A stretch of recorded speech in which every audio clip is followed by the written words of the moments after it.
lot of people that either went to Bama or, was recruited by Bama would tell you that Saban would say was that either you would join us or we're going to beat you. And more times out of not, it was the case. It didn't take much convincing of me to be like, I do want to be on this side.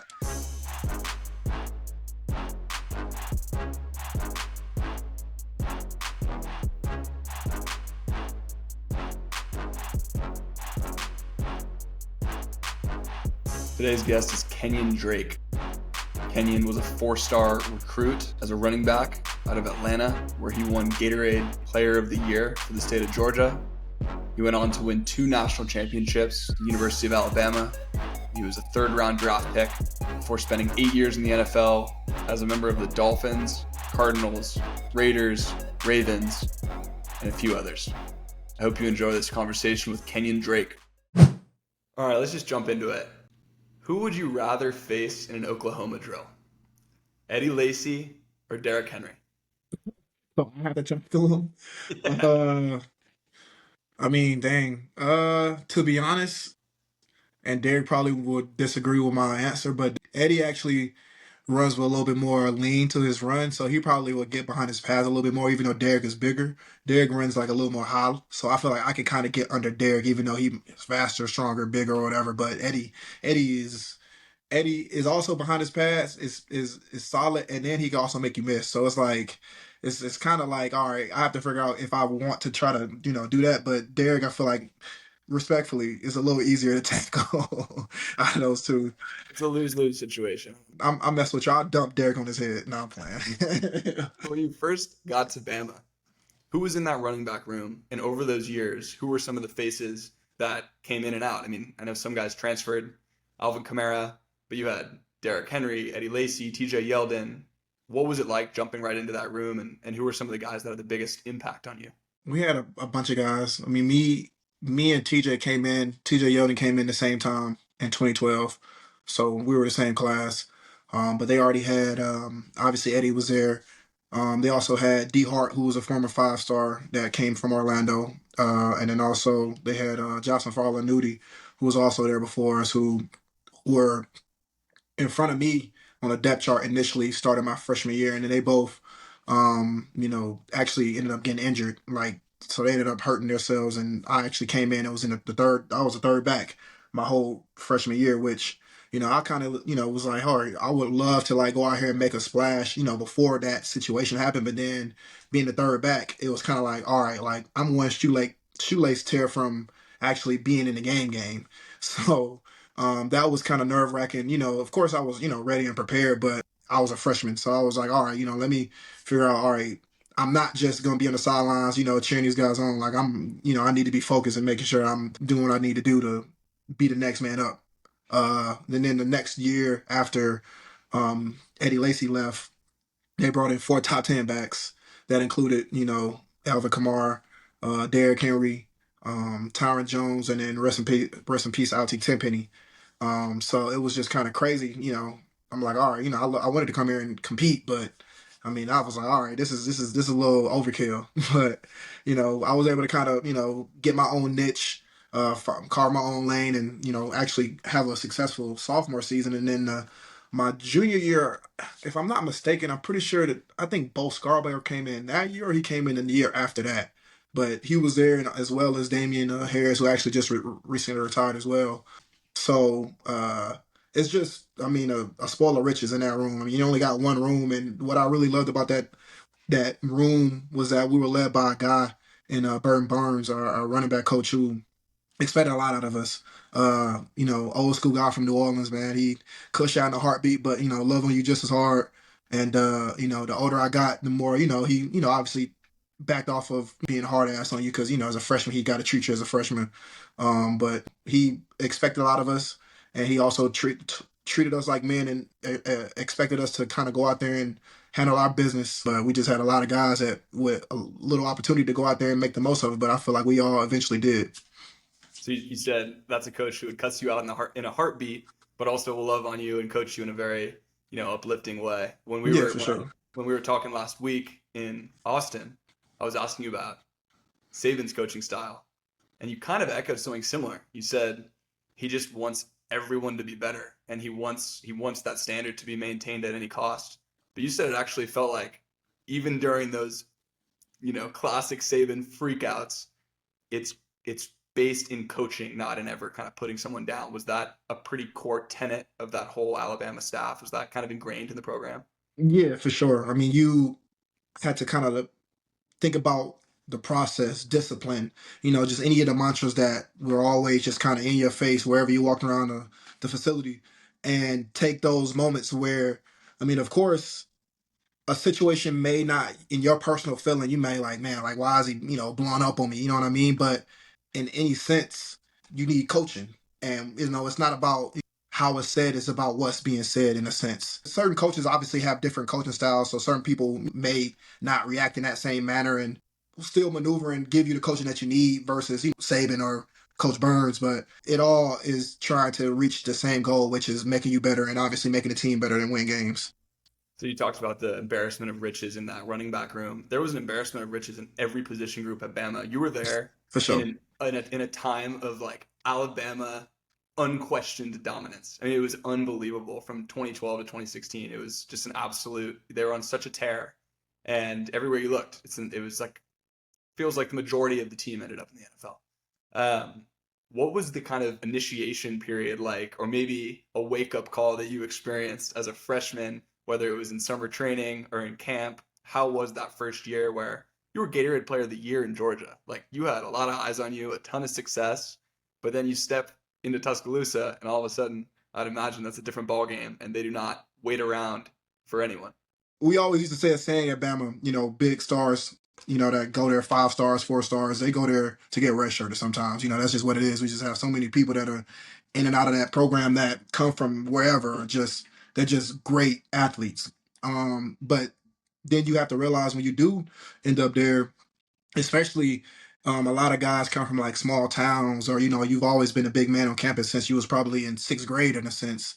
You go from being the big fish in a little pond to a small fish in a big pond, and that was something that I kind of personally had to get over, just because of the fact that when you get there, not only am I not like the highest touted player coming into that organization. We had, the Cyrus Jones and Landon Collins and Amari Coopers, you know what I mean? Like top 5, top 10 in the nation in a sense.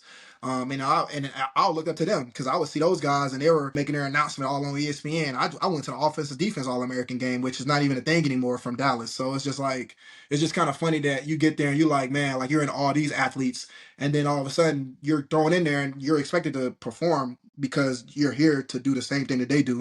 And I kind of had to get over that sense to where, that almost at the imposter syndrome, like, man, like I know I'm here to do this, but it's like, can I actually go out here and compete with these high caliber players that are 5 stars that have been all over the place and, highly touted. So that's, like I said, the main thing my freshman year that I kind of had to look myself in the mirror and be like, man, like I got to go out here and just prove myself first and foremost that I can compete at the highest level. Because going out in the games, it was damn near easier than practice. At practice, we would challenge each other like week in and week out because of the caliber of players that we go in the game, and not necessarily that were always easier, but it kind of was, especially when you're playing against a smaller school. Just it just is what it is. So that was something I kind of had to get over. But once I did, it was kind of funny. You look at somebody else and you're thinking about the same about them, and they may be thinking about the same about you. So it's just like you just got to go out there and play ball. Who are the guys that come to mind first when you think of teammates you had who younger guys or even guys their same year just would not mess with? Like the absolute unquestioned, whether they were just alpha male leaders or physical freaks on the field. Who are the names that come to mind? One name that I would bring up again is who I just mentioned was Coop. He came in same year as me. He always just had this like mindset of just being just real mature for his age. And one thing about was that he worked. We had 6 a.m. runs, 1:10 in the morning for summer workouts or whatever. I'm pretty sure you're well aware of the summer workouts. And Bama, middle of the summer is hot. Regardless, you walk out, you feel like you're in a freaking sauna. He I mean, I can admit it now. I mean, I can admit it, then too. But I was not the most punctual person when it comes to getting up and getting out there and getting warmed up and getting ready. He was there an hour before, run on the treadmill and getting a run in already. So then when he hit the 6 a.m. workouts, the 10, he was out there beating everybody still. You know what I mean? And I was just like, I'm like, how can I? Like, I never could get into my body like, man, I'm gonna get up and do this. So I was like, nah, I see it, and I'll walk in probably like 5:45, 5:50, like throw my clothes on and run out there, and he's already got a sweat coming down from being in on the treadmill, already getting a jog in. And I'm like, man, that's a different mindset. You know what I mean? And I respected him so much from then and now. I mean, you still see him compete at the highest level after being in the league for going on almost a decade now. So that's somebody that I always think of when people think of like, man, Bama and a high standard, like him for sure. Now, from I wouldn't mess with this person because they're alpha male or they're, maybe they have a little, a couple of screws loose. Reuben Foster, man, I think that's the unquestioned person that comes to mind in that sense. Great guy. Originally from, I think he went from Georgia, but transferred to Auburn, was supposed to go to Auburn. I think he had an Auburn tattoo, you know what I mean? We always used to mess with him because he would end up transferring to Bama. And, it was like, man, you got this Auburn tattoo, blah, blah, blah. But ain't nobody really going to question, like, where's your loyalty at? You know what I mean? So it was just kind of funny. And then how he played is literally how he lived his life. But I respected it because it was just like, that's just what he wanted to do and how he lived his life at the end of the day. Like, it may rub some people the wrong way. You may not be the closest friend with certain people, or some people couldn't be friends with him because of how he decides to move and play football or live his life. But that's just the type of person he was. And, I loved him for it because that's what you almost the same situation I told you about Saban, where people would be like kind of pushed aside about his personality. Like that's what Ruben was. Like you understood what you're gonna get from him each and every day. You talked about those summer workouts and the conditioning. Tell people, Alabama fans know all about this, but a lot of people don't. You got to be pretty in the weeds to know who I'm about to ask you about. Tell people about Scott Cochran. Yeah. Cock, man, that's my guy. He was one of those people that just energy 24/7, like was almost the unquestioned like energy like leader of that team. And I think Saban himself would probably say he wouldn't have the success that he had without Scott Cochran. Man, one of the best guys. Like, I've had conversations with people where we were reminiscing. I maybe not have been at Bama at the same time as they were, but the one common denominator in bringing people together was going to his office and just talking about whatever, talking about life, getting your mind right because, man, like my body feel like this, or I'm not really fitting in this town, or somebody maybe from California coming to Tuscaloosa, like, that's a big change. And he was able just to be the just a solid foundation for that program, year in and year out. And then obviously Bama and its core belief was that weight room. You know what I mean? You know what I mean? Like, that's something that if any player or recruit or anybody goes to Bama to see what it is like to be an Alabama football player, it's the epitome is that weight room. And he was the unparalleled leader in that weight room. So Bama has no success without him. And I love that guy for sure. Well, I mean, it's the case for every program. The strength coach spends more time face to face with the players than the head coach by a lot. I Mm-hmm. mean, just sheer hours throughout the year.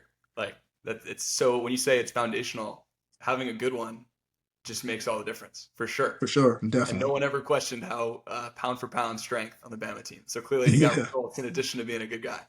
Yeah, no doubt. Yeah, exactly. Literally from there, and then on top of it being who he is as a human being, man.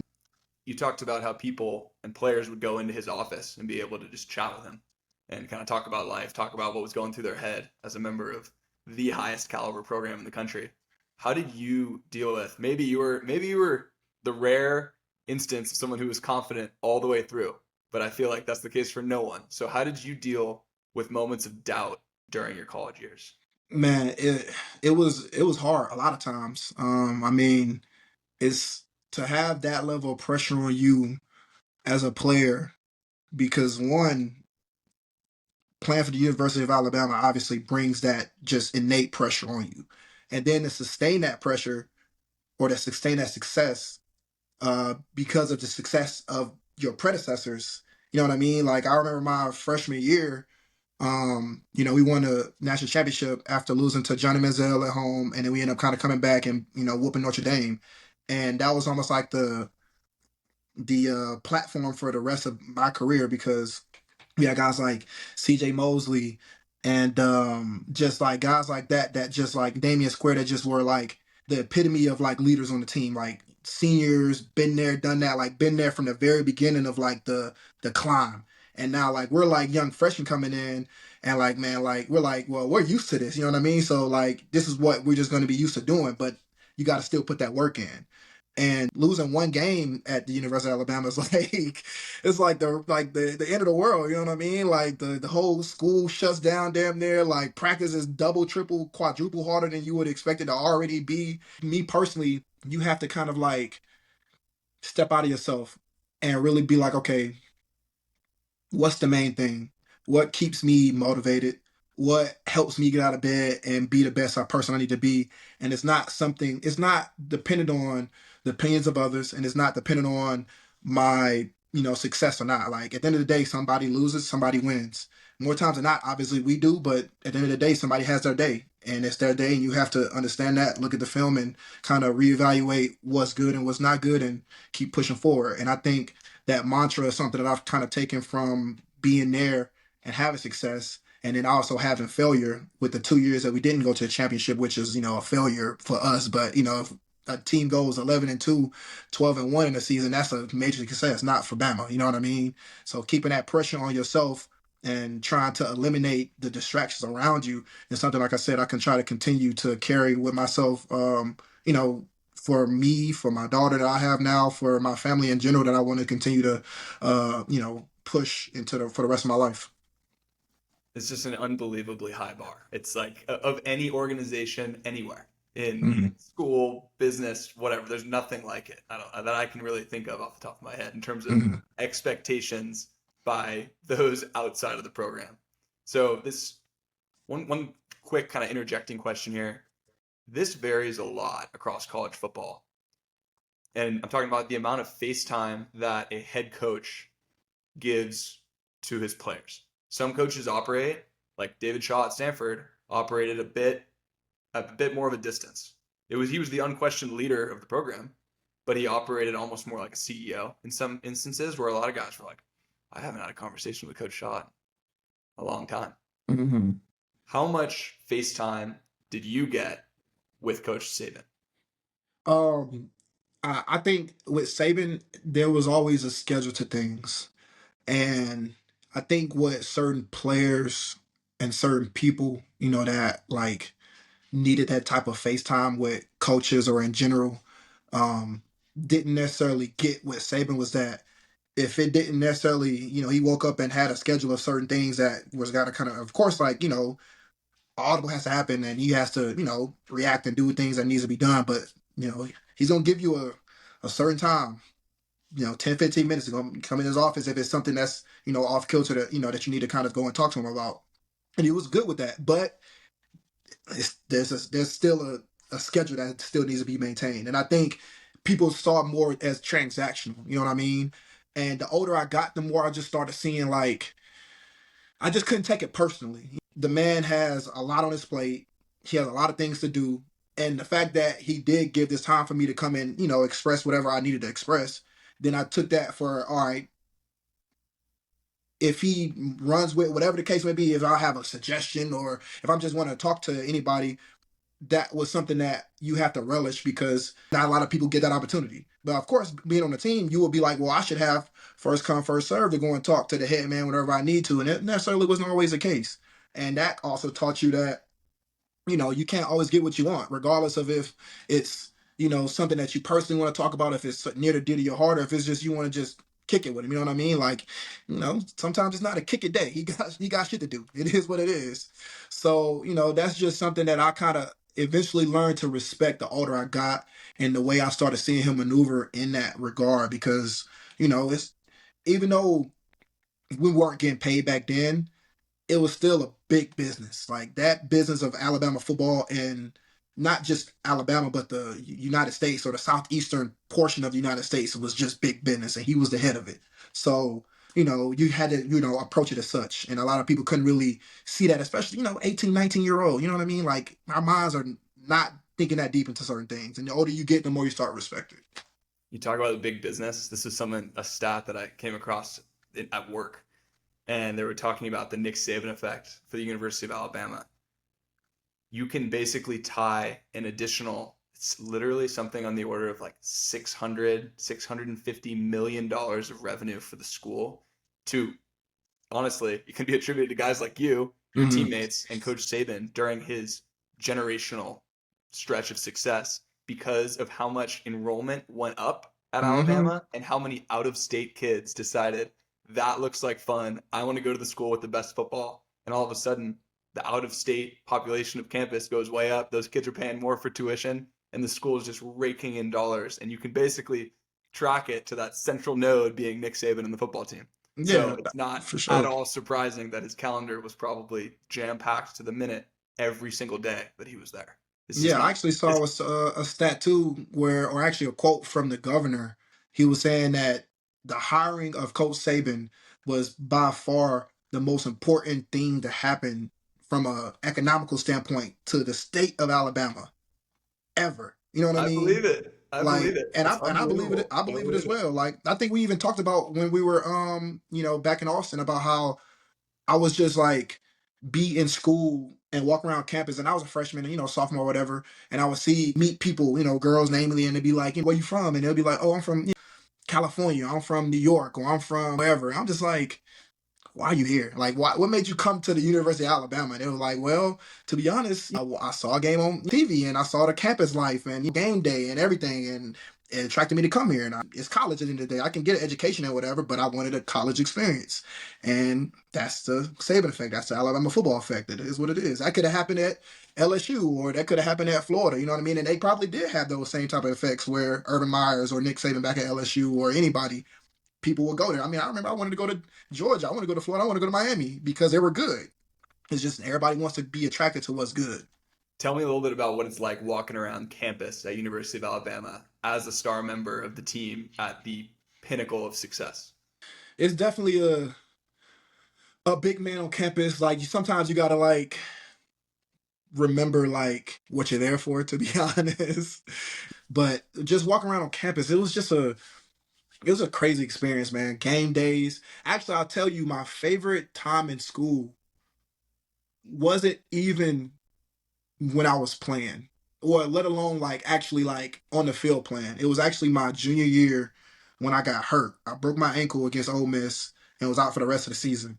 And I had a homeboy and a few, friends on the team in general that were walk-ons, and I don't have to go to like away games, or they don't have to be in the hotel on Friday nights before the game because they're walk-ons, they're not really expected to play, but they all dress up or whatever, especially home games because you can have 100 people on the sideline and you can't travel that many people going to away games. But man, when I tell you I had a blast my junior year, I was like, man, this how the other side living. Like, I was like, not only am I a college student, but then I can walk around and also be a well-known player. You know what I mean? So it was like the best of both worlds. Like I was going to frat parties, I was going to the bars, like I was watching games like while they were playing, and it was just kind of like I was like, oh well, they about to do this. You know what I mean? Like it was just a cool experience. So that was honestly my favorite time in campus like experience was an actual legitimate college football experience from the outside looking in because I was hurt and I couldn't do it. So that was like amazing just being able to like unfortunately obviously not play, but I had to like see the silver lining for what it was and be like, man, like I'm about to just enjoy what I can enjoy, riding around on my scooter, you know what I mean? People taking pictures like, hey, Kenyan Drake is on the scooter going to the facility, he just got off the bus. I just helped him with his bags. Like it was cool. I totally believe it. That was just a hell of a time. Yeah. Like might as well have fun. You're stuck, like you said, you're stuck on a walking boot, scooting around. Like, Hmm. why not have a little bit of fun? Could you Exactly. go? I mean, I asked, I had Jacob Eason on the podcast, the old Georgia quarterback, Hmm. and I asked him, I was like, when you were sitting in class or walking across campus or at a bar or just going to get breakfast somewhere or whatever, are people like taking pictures of you? He was like, yes. Was that the Yeah. case for you too? Were you getting stopped on the street in Tuscaloosa? It's probably a little different for him because Jacob Eason was the quarterback. So like he's probably a little more taller than me, probably a little more handsome than I am. You know what I mean? So he's getting stopped a little bit more than I would. But I would tell you what was also always funny about that type of interaction was that when I was younger. So for instance, Derrick Henry and OJ Howard, they came in the class after me, but they enrolled early. So they came in that spring of 2020 or 2013. So one, they were obviously top, top 5-star guys coming in. Derrick Henry obviously being who he is. OJ Howard was a 5-star as well. And both 6'4", 166. And they were always just like, man, like, why do people not come up to me? Like, like, why do people not come up to you as much as they come up to me? And I was like, well, one, I'm 6'1", I can kind of blend in with the natural population of the world. You're 6'4", 6'6", you know what I mean? Like, you gonna stand out, and regardless if they don't know what you look like exactly, they gonna see you from a mile away and be like, they do something. You know what I mean? So when I was younger, it really wasn't that crazy until I kind of got older, made a few more plays, and then my face could be a little more recognizable. But even then, like I didn't really move, I didn't really try to wear the paraphernalia. You know what I mean? I wanted to kind of blend in as much as possible, which I could because, like I said, I was, of normal stature, quote unquote. But then I would be around Derek and them, and then they would see them and then see me, and now I can't run for nothing. So it was what it was. Yeah, I would think that Derrick Henry could not have had an easy time blending in either. Nah, not at all. And he hated he hates attention like that. So it was always funny. Like I'm like, bro, like you want to be out and about, but then you don't want people to come up and talk to you. But then at the same time, you're 6'4", 250. So you're not gonna blend in nowhere. You think you're gonna have this hoodie on and blonde like the hide your dreads or your face. No, bro. Like your biceps are poking out, bro. Like people can see your tattoos from a mile away, bro. Like it is what it is. Was your first taste of Bama on an official? Did you take an official visit? Yeah, my first taste for Bama actually was not an official. It was actually the game of the century, LSU versus Alabama, when they ended up losing on that last, like, I think it was, all field goals or whatever. Sat in the what do you call it, the recruit little area, like in the back of the end zone, right where the players come out of the tunnel, man. Crazy, crazy atmosphere. The only thing that didn't make it like the best time ever was that Bama loss, obviously. They lost like So 9-6, and that was what yeah, Trent Richardson exactly. said, Nine right? to six, and then they ended up winning like the national championship when they played against LSU again. They didn't cross a 50, ended up actually finally scoring a touchdown like by Trent Richardson. Yeah. So well, that was my first game experience. My first actual experience, they had a junior day at Bama where they had like all the top juniors that they wanted to kind of recruit come to Bama. But that was like in the spring.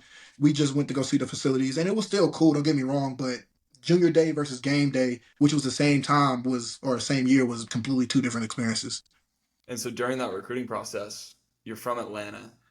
You won Gatorade Player of the Year for the state of Georgia your senior year. I know that Georgia wasn't the Georgia of 2024. Like they've been rolling for the last couple of years. They got Kirby. I guess it was Richt still at that time. Yeah, it Maybe was it Mark wasn't even Richt. Richt yet.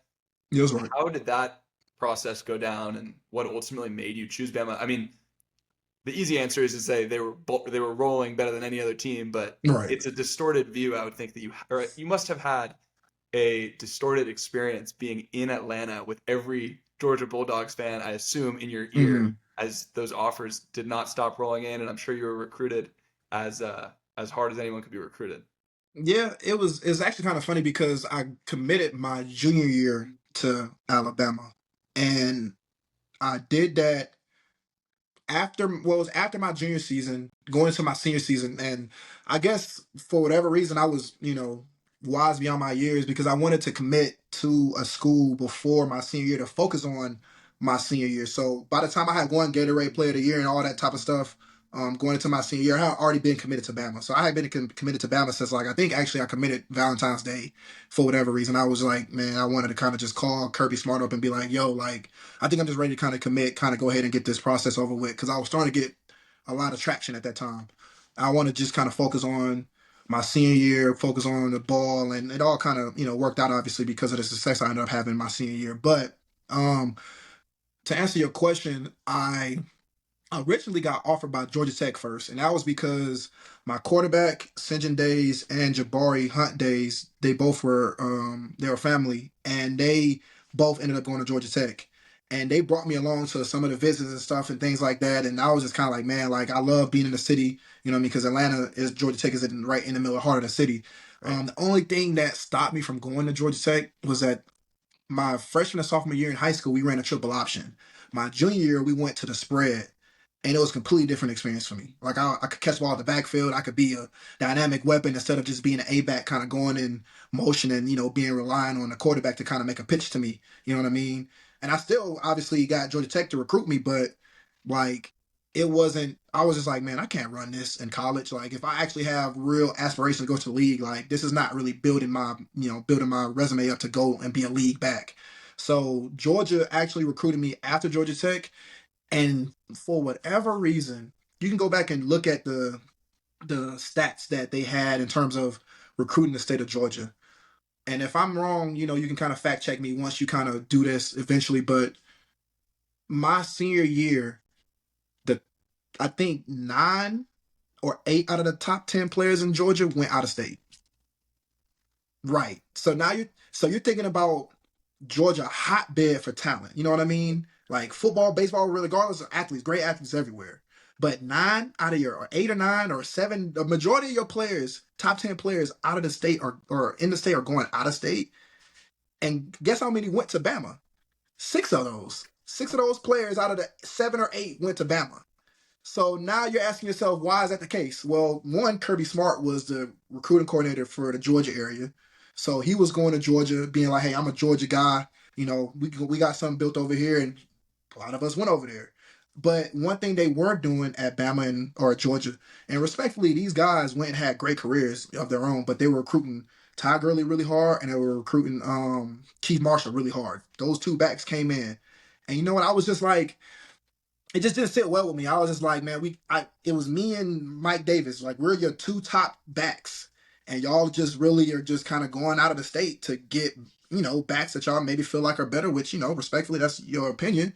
But me and Mike Davis went out of state. He went to South Carolina. I went to Bama. And like I said, Todd Gurley obviously speaks for himself, and Keith Marshall also had a great career there at Georgia.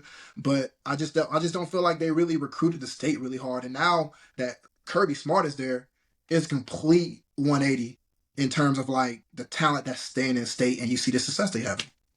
So I've heard from fans and maybe some, I think also players who had interactions with Bama in the recruiting process, and I've heard, correct me if I'm wrong, Bama with their unmatched success and kind of prowess during that 2010s period, I've heard that actually they didn't have to go. Their strategy in recruiting wasn't to just praise every kid and chase them down and roll out the red Mm-hmm. carpet. Instead, it was kind of like, we're Bama.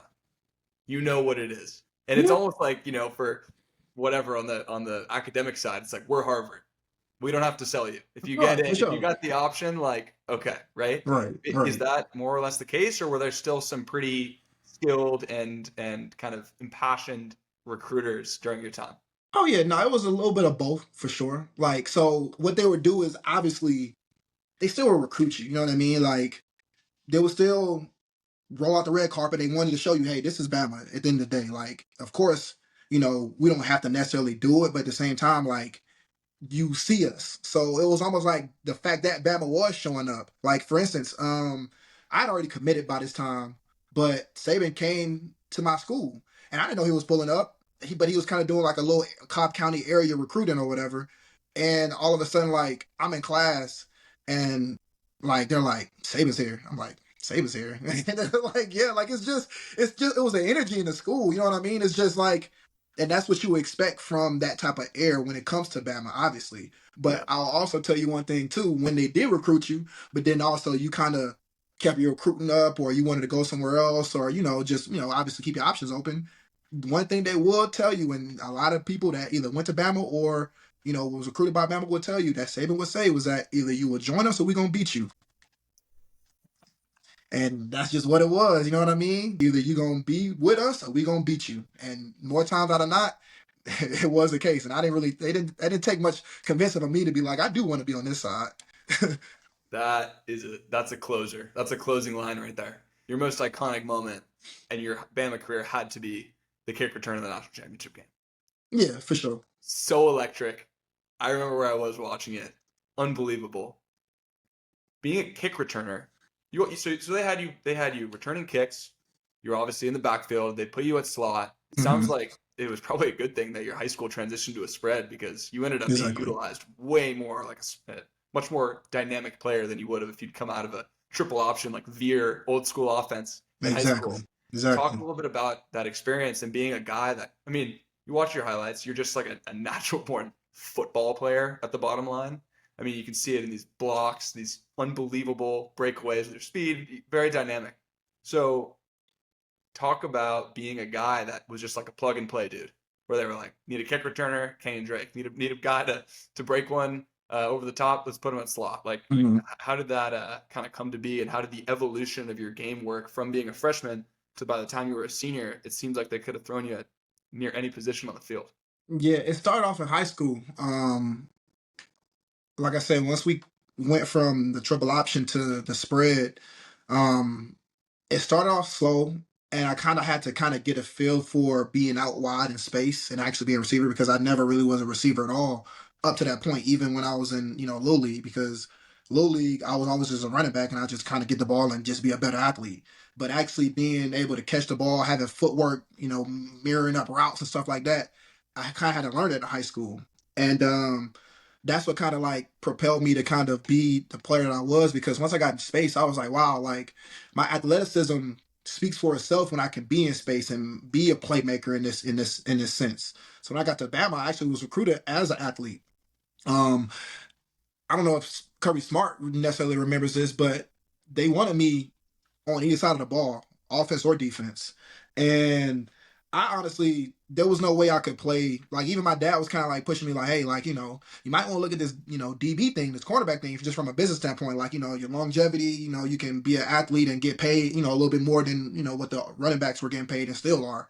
And I was just like, bro, I like to score touchdowns, man. I like to have a ball in my hand and just kind of be a playmaker in that sense. I don't want to have to be reactionary to being on the defense side. And I really never played defense. So, but that just gives you just shows you my ability on the football field in general. But I just love being on offense. And it was, it really, it really didn't start manifesting for me to kind of be what I end up being used as for the rest of my career until Kiffin got there.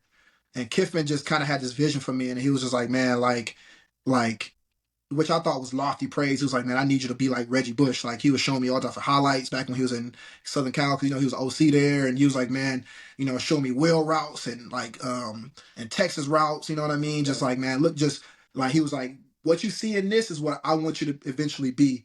And lo and behold, I ended up getting hurt my junior year, which it might have been for the best because I don't know. I honestly don't know how my career would have ended off or really ended if I wouldn't have had that adversity. I ended up breaking my ankle. I actually had like 6 touchdowns in like 3 or 4 games up to that point. I'm fighting for playing time with Derek and TJ Yeldon, um, who obviously have different skill sets than me, but I'm kind of like, man, like if I continue on this tear, I'm out of here. You know what I mean? Like I'm gonna be able to, make a name for myself and get to the league. I 6 touchdowns in 3 games. Come on, like if we keep this going, that's a lot of opportunity. But end up getting hurt. Came back the next year. Derek was who he was, and I just kind of had to find a niche in that offense.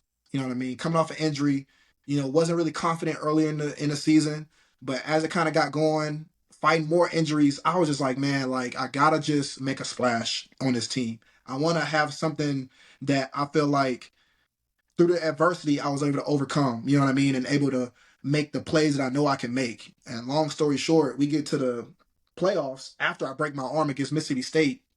Um, I'm just like, man, I'm feeling good. My feet are finally under me because I felt like just all year, like it was little nicks and this, and my ankle is still not 100%.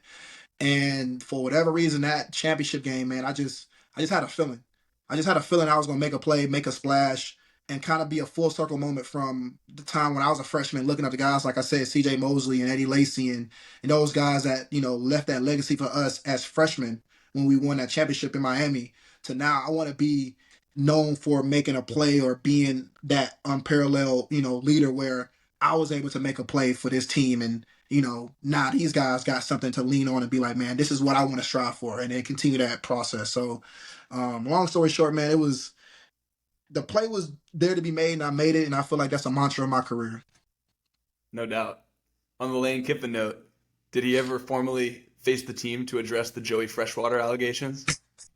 Man, I'm not gonna lie to you. I'm not gonna comment on that too much because I personally have a lot of little stories about that situation to begin with. But he's an interesting character, and he was able to the things that he was able to do on that football field in terms of schematics are unparalleled. But he was a character to say the least, and I love him for who he is because guys like him and guys like in general, like I said, like Reuben Foster or just people who are just unparalleled themselves, regardless of like, the media speculation or whatever the case may be. Like, man, I always have respect for those people because they're always gonna toe the line, but they're also gonna still get their job done. At the end of the day, business wise, that's what you can expect from people with that type of personality.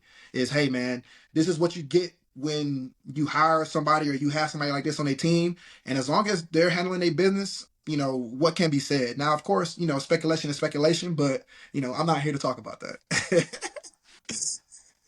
I couldn't resist asking. All right, but I don't blame you for the no comment. Um, so talk about those two championship games. You faced Notre Dame in one, you faced Clemson in the other. One was interestingly, one was a BCS championship, the other one was a CFP. Right, that's how old I Just am. Sheesh. just for the college football historians. But talk about the energy leading up to each of those games. What was similar and what was different?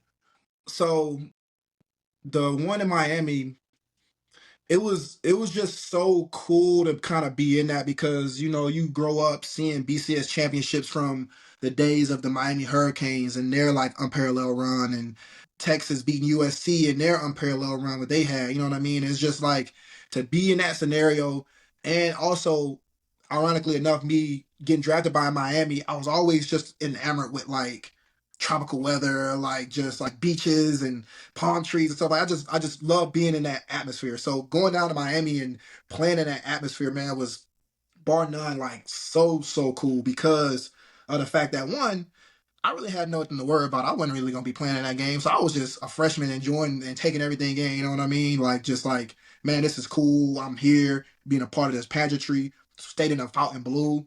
That was during the time of like LeBron James and them in Miami. One thing I actually regret is that they offered us to either go to the game or like you can have your free time. And me being a little freaking 18-year-old freshman, like I'm like basketball game, bro. I'm trying to run these streets in Miami. Like I'm about to be outside. So I ended up going out and like playing like losing my money on one of the little side street games where they do like the little rock and whatever, thinking I can get some money. They freaking hustled the hell out of me. Which I mean at the end of the day, like I was like, whatever, like the first time ever getting an experience like that. So I got hustled. So it was what it was. But I do wish I would have experienced like the height of that Miami Heat. Like just because then I ended up living in Miami and they were already gone by then. And it was still cool to go to the Heat game, but I just never got to experience that. And then you go to and then we whooped their ass. So like it was like and I got Yeah, to play in the game. I got that to was play in the not even game. close. Right, it That was was cool. it. Like I was like, man, like all year we was touchdown twos. That was our whole little mantra. Like we would come in like the backups and we would overwhelm the next team because they were like weren't as good as us and they still had their starters out there and they was trying to just make plays and we were just like, man, we fresh and we good, so we about to try to run the score up with y'all some more. So the fact that we was able to get in, I got like a little 8 yard run, I think maybe, I don't know, but it was cool. And then it was a completely different scenario going into my senior year because now I'm like I'm, main guy on the team. We're going against a really, really, really, really good team in Clemson. You know what I mean? And not to take anything away from that Notre Dame team, but to respectfully, we knew we were better than that team. It just was what it was. Even though they were undefeated, we just like they really can't mess with us, and the product showed. But that Clemson team, you saw we had to freaking have my kick return. We had to have an onside kick. Like Deshaun was out there just playing freaking out of his mind, and that defense that they had was just crazy too. So it was just two completely experiences because then, like I said, it was me just kind of in the background to me leading the charge or us leading the charge as seniors and veterans on the team where we was just like, man, like we gotta leave a legacy, and we was able to do so. So epic to close out your career with that. So, and Mm, such another just incredible game. mm. When you, I think I asked you this in Austin, when you kind of close your eyes and you think back to your time at Bama, what are the most memorable atmospheres? These could be for big home games or away stadiums. What are the ones where you're like, that was just pure electricity? I think if I remember what you said, did you point out being at College Station against Manziel? Was Yeah, that so one I of them? was I was there for both of those. The one where he first came, that was my freshman year when he first came to Bama, had his Heisman moment. And then that next year was even crazier going there, him already having the hype, the hoopla around him. Mike Evans going crazy, going for like damn near 300 yards. And we just had to fend for our lives in that stadium. It was crazy. And that was before they even had built the rest of the capacity to what it is now today. And it was crazy back then. They had the whole little chants and the whole stadium kind of rock side to side. Like it was crazy. And plus we had to, make up avenge for our loss, which we was able to do so, but it was what, like 50 something to 40 something, you know what I mean? Plays made all over the field. It was crazy. So Dude, that atmosphere, LSU atmosphere is crazy. And then you can't not speak about Jordan Hare. Like there's something in the air down there where I don't know if it's just Bama or Georgia or really anybody, any top team that they have like big rivalry with, like they'll go to Bama and we'll stump their heads in, man. Like it's whatever. But then we go there and it's just we miss field goals, we get like penalties, turnovers, they make plays, and we end up losing. And we're just like, this team was 6-6. How we lose to this team? You know what I mean? But they just play us so hard because the rivalry is just so fierce between us. when you think about fan bases, you got. I'm just gonna ask you to retell what you told me about LSU fans when you're coming on the bus.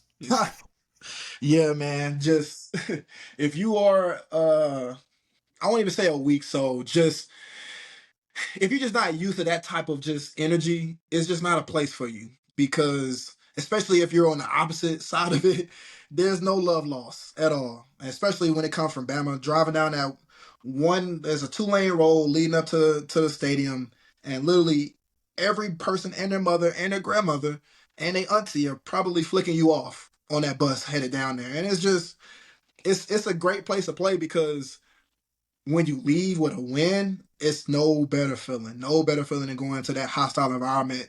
And especially, I think there's always going to be at night playing against Bama. So, you wait all day, you watch all the other games, and then all of a sudden it's your time to go in there and shine. The whole world is watching you and LSU play at LSU, and you go into that stadium and just, quiet that crowd down. It's no better feeling. You've now that I think about it, I mean, you were a part of a couple of iconic and crazy individual plays in your career. Most of them you were on the right side of. One you were on the wrong side. You alluded to kick six. I asked you about this. The locker room after the kick six game, you said it was like you could hear a pin drop. It Mm-hmm. wasn't the usual, not the usual. It wasn't what people may expect of like people screaming their heads off at the players. Instead, it was more like not a word.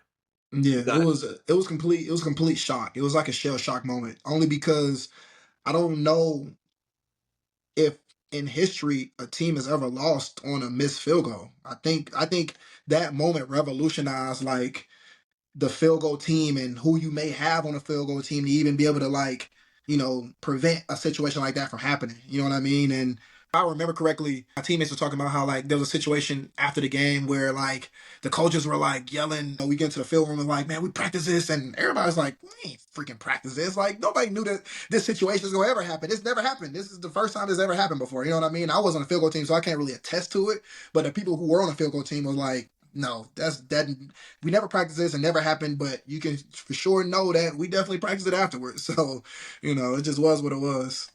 so? You end up in Miami with your two national championships on your belt, third round pick, end up with the Dolphins, end up in your tropical paradise that you always dreamed of. For sure.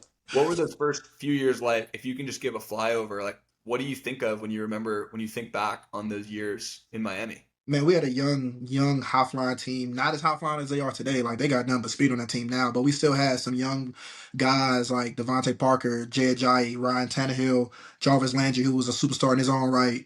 That line was like solid, but some wily vets, with the Pouncey twins and some other guys on that O line, Bushrod, and we were just able to kind of like really create a great locker room. You know what I mean? Like we did a lot of stuff together.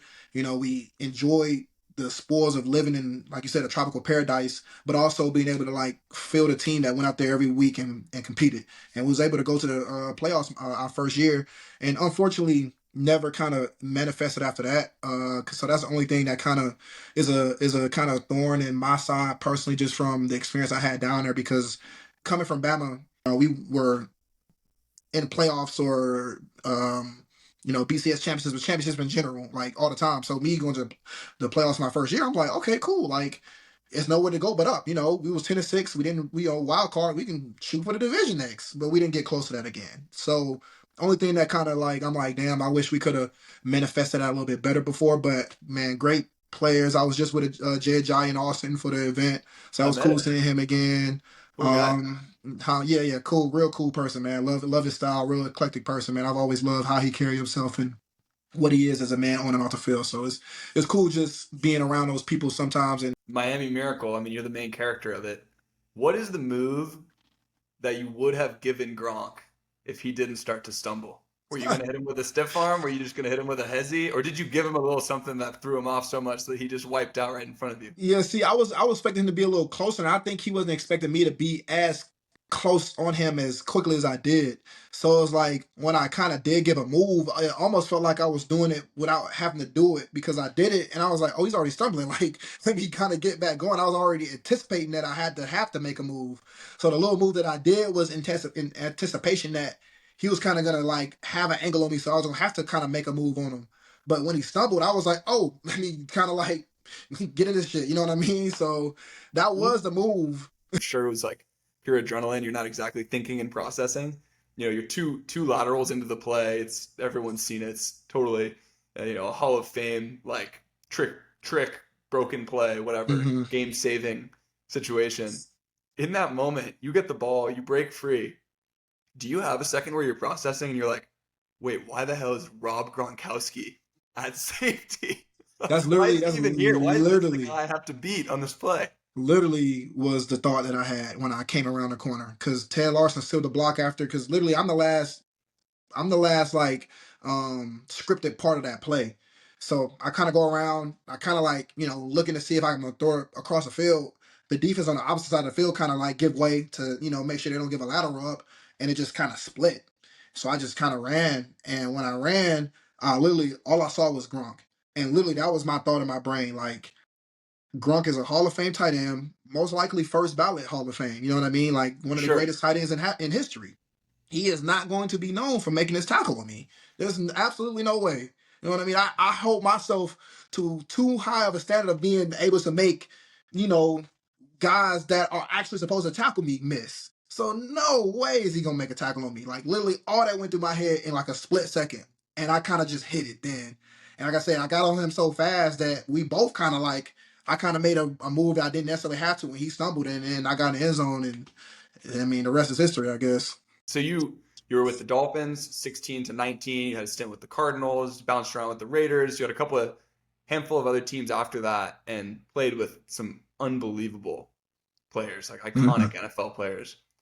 Who stood out? Which is so hard, I would assume, to differentiate because you've already narrowed it down to the best, whatever it is, 1,800 football players on planet Earth are in the Right. NFL. And within that, I doubt that there's too much of a talent gap that's even possible because like the floor is so high. How much Mhm. distance could there be to the ceiling? Who are the first handful of guys that come to mind when you think those were those dudes, even in the NFL, were in a league of their own from a talent perspective of just ability to play football? I mean, the first guy that definitely has to come to mind is Lamar Jackson in Baltimore. Like he has an aura about him, like even in the open field, where I just feel like guys just piss down their leg. You know what I mean when they see him running, and sometimes like I get jealous because I'm just like, why can't you just like fake dive at me when I run past you. You know what I mean? Like, it's just he makes it look too easy. Where I feel like people aren't even trying to make a tackle on him, but I know they're giving their best effort. But he just makes it look so easy. So smooth. Crazy. Just too smooth. Like probably the purest runner of the football that the game has probably ever seen. You know what I mean? At the quarterback position, no other. So between him, Kyler Murray also comes up because he's not as dynamic in a sense, but his sense to be able to escape pressure at his his stature kind of like gives him a edge over a lot of guys that I play with, just because he was able to run and make plays as well, but he had an arm as well. Like Lamar definitely has an arm too, but like sometimes one would just make those throws. I'm just like, how do you fit that in there? You know what I mean? It's just like, it was kind of just his uncanny ability to like just escape when it was just like, all right, there's nothing there. And he can just kind of slip, make a person miss and just kind of get going. I feel like on the defensive side, so I played with Minka in Miami. Mm-hmm. And Minka was just a ball hawk, even in Bama as well. Mm-hmm. And just to see his maturation from like what he was, because he came in as a cornerback to a safety. He just was able to kind of just be just almost like a tier of his own when it comes to just ball hawking safeties and continuing year in and year out. You know what I mean? So Yeah. it's just cool seeing the guys that I've kind of like played with. They've continued to mature, just like Derek's situation, because I've known him since we were all freshmen and sophomores. It's just kind of cool just seeing those guys like that continue to just be what they were and continue to even take it to even another level. So it's always fun. All right, we're gonna wrap it up with a really quick lightning round here and one closing question. Frank Gore. Oh man, legend. Playing with him in Miami, he was able to just he's gonna find 4 yards. I don't know how he does, but that's what made him top three, top two in rushing yards. Just legendary, bro. John Gruden. I mean, Chucky, like just this his ability just to be a mastermind in the offensive game plan, man. He's uncanny. Alvin Kamara. Balance. Uh, he he's one of my favorite running backs, bro. My favorite backs in the league have the ability to, when they get knocked over, they don't go this way. They go this way. You know what I mean? They move laterally. And he has an uncanny ability to, when he gets contact, he's just like a stone wall. Like he doesn't fall over sideways. And that's one thing I always wish I could be better at. If I feel like I had better balance, I'd be much better player than I thought I already was. But his ability to like keep his balance and stay full speed through contact, man, one of the best in the business. Like tackling a pinball. Yes, I swear. Cliff Kingsbury. High flying, man. Like that offense that I was involved with in Arizona, man, it was just he was able to just find any play in any given scenario and be like, hey man, we're gonna use this play and it will always work. Larry Fitzgerald. Man, just I mean, I don't want to use the same word that I used for somebody else, but legend, man, for sure. I mean, that's his nickname, Larry Legend. I've never seen somebody with more sure hands than him on a football field. I think he has like more. He has more He has more tackles than he has than drops in drops. his Yes, career. mind blowing. And I used to know that, like when I was there, I used to just tell that to everybody who would just, I'm like, bro, playing with Larry is just crazy. You know what I mean? Because I just had that stat off the top of my tongue. Been a few years since I've said it, but real cool dude, real down to earth. Helped me get into chess when I was out there during COVID. You know what I mean? Like brought chess games and boards, came to his house, played a lot. Real cool dude, real down to earth, man. Businessman. Actually, somebody that I actually need to get in contact with more, because they're talking about like taking advantage of being who you are and leveraging your brand and being the consummate businessman. I mean, you can name off so many things that this man has accomplished, but that guy. This one will be a true word association. Just what comes to mind. Okay. Ole Miss. I'll say turf, because that's where I went and twisted my freaking ankle. I feel like everybody named Mama went there and freaking broke the ankle on that bullshit ass turf. Excuse my French, but yeah, yeah. I used to tell people I was so glad that there's not a Mississippi pro team, because I broke my ankle in Ole Miss and I broke my arm in Mississippi State. So yeah, I don't have pleasant memories in the state of Mississippi. Tennessee. Puke, like that color, that orange, bro. That orange, yeah. What buddy saying that viral video that came out like before I even got to Bama, like that's the inside of a pumpkin color. It's just not flattering. Back to him, Lane Kiffin. One word. Ah, man, the GOAT, offensive GOAT, bro. Like, I just, I'm not gonna say Joey Freshwater, but definitely the GOAT from an offensive standpoint. Derrick Henry. Beast, Yep. man. Just yeah, from the standpoint of just being who he is, man. I know him personally, man. Great guy. Just he's gonna be a first ballot Hall of Famer one day. Last one in one word, Nick Saban. Oh, just the GOAT. That's one word. All right, final question. You just retired over the summer. You're what, 30 years old, roughly? Yep, yep. Old man. This is something that I remember just from college. People talk about whether it was someone leaving the team, graduating with no chance of playing at the next level, the transition to civilian life. How has it been? I spent a lot of time in his office, trying to, you know, create a better, just create another lane for myself. You know what I mean? I always felt like I've had success on a football field or sports in general or school. And now that I'm kind of done with all that, now it's like, man, like, let me open another door with the same ferocity, with the same energy that I took with playing, in the league or playing football in general, that same passion. Another reason why we met in Austin, because I was, I'm looking for that same energy, that same opportunity outside of football. So that's just kind of what it is like. It's definitely hard, man. Every day I get up and I just try to find that passion in life. I try to find a reason to create a schedule to be, the same man that I was on the field that I can be off the field and without football. So, every day it's a mystery, to be honest. But I have a lot of opportunity, a lot of space, and I'm just gonna make the most of it. It's Kenyan Drake. Thank you so much for taking the time. I'm so fired up that we met last week. Thanks for agreeing to do this on such short notice. I really enjoyed it. I wish you nothing but success in your next phase of life. Appreciate it, Brent. Pleasure's all mine. Love it. Yes, sir.